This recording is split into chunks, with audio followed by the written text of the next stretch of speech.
mimi ninachojua nikirudi tu nyumbani ataniambia ulikuwa wapi? Mimi najibu nini? Sasa sio kaka, si tuko tunamwambia tuko tunamprank. Nipe kwanza hela yangu. Sasa wewe mnamuelewa? Nipe kwanza. Bwana, mambo vipi? Baada ya muda mrefu sasa nimekuja kitofauti. Leo bwana niko na mshikaji wangu, content creator, TikToker, Mr. Goldie TZ. Mambo vipi? Kama kawa, unyama mwingi, kifua, body, kidari. Mimi leo nataka nifanye kitu kimoja kaka. Najua una mizunguko mingi sana mjini hapa. Leo nataka nifanye challenge moja, lakini sitokuacha. Ukifanikiwa kwenye hiyo challenge, hiyo prank ukiweza kuwin, nakupa shilingi 50,000. Kesho hesabu, angalia hesabu. Wewe iko jile nini? Nakupa prank. Uko tayari? Fresh. Una mpenzi? Najua naye. Najua naye, au sio? Sasa tunafanya kitu kimoja. Naomba namba za mpenzi wako. Mimi nataka ni prank kama niko na wewe sehemu, alafu nakuona unaingia guest. Umeelewa? Na mwanamke mwingine. Nataka nione reaction yake. Akimind kwamba akimind ni kwamba nataka nije nimuone nije tufumanie. Hii 50,000 ya kwako. Asipo mind kaka. Hii 50,000 huipati. Mimi ninachojua lazima mind. Mimi sina shida, 50,000 hapa. Tena shikilia mwenyewe. Naomba niandikie namba zake hapa. Akimind. Bwana 50,000 ya kwake. Na amepiga kabisa moja kwa moja.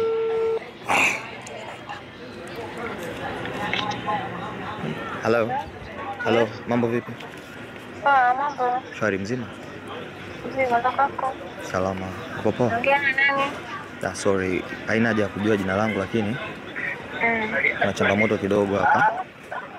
Changamoto gani? Wewe unamjua Goldie? Namjua ndio. Okay, sorry. Mimi ni rafiki yake Goldie wa karibu, nilikuwa nchi za nje kidogo, sasa hivi ndo nimerudi. Ndio. Lakini kiukweli Goldie kuna mambo anayofanya ambayo mimi sipendezi nayo. Kwa mfano toka nimerudi na wiki nzima kila siku anaingia na wanawake guest. Kama sasa hivi nimemwacha hapo ameingia na mwanamke guest.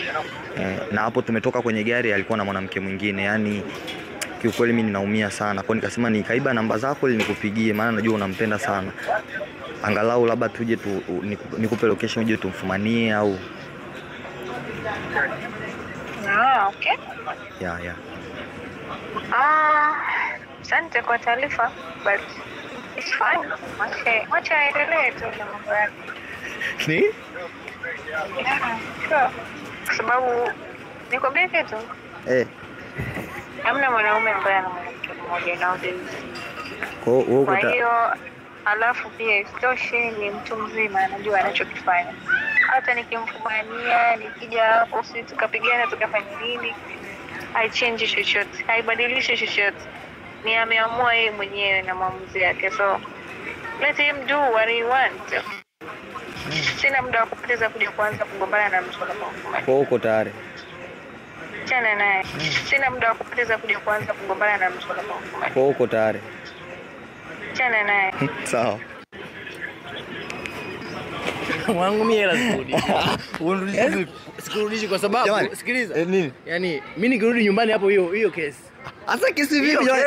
Mimi nikusaidia kumjua mwanamke wako, anajua wewe ni malaya, ana shida, ana imani, ana chochote, ana hofu. Lakini mimi ninachojua nikirudi tu nyumbani ataniambia ulikuwa wapi? Mimi najibu nini? Sasa sio kaka, si tuko tunamwambia tuko tunamprank. Nipe kwanza hela yangu. Wewe Sasa wewe mnamuelewa? Nipe kwanza.